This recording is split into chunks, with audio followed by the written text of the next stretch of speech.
isan'andro tena tolotro anao ny fahasoavanao ny fitatananao isaorako anao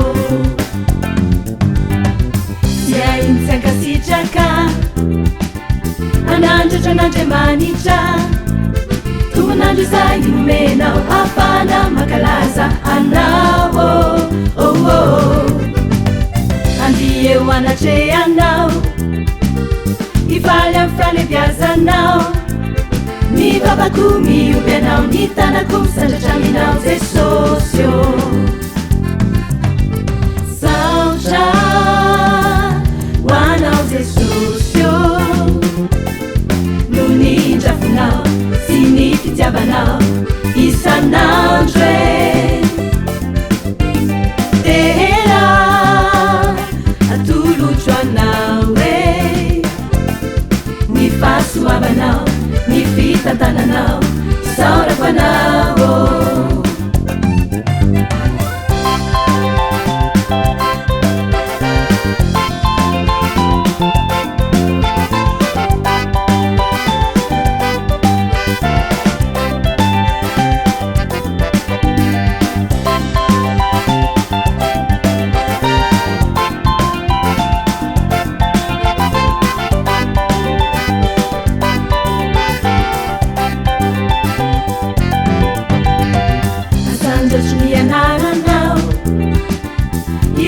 ny panjakako ao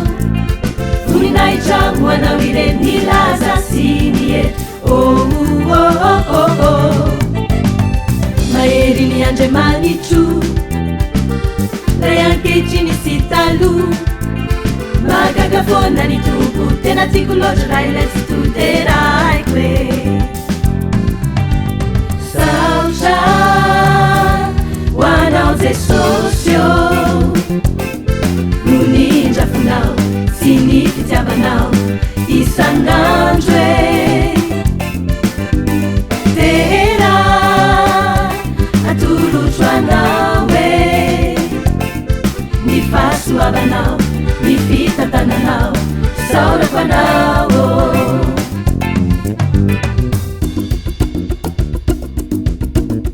asandrato amin'ny avy indrindra ny tompo mpanjakatsika fa mendriky ho teraina ny andriamanitsika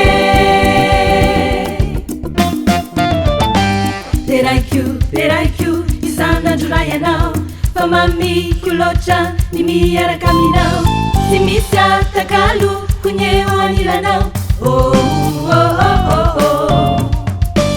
famonjay sy manary rasendralokao sakaiza sy fokio indrindra misarotra lalaiko ianao sisy hoarina aminao jesosy saotra ho anao jesosy no ny drafonao sy ny fitiavanao isan'andro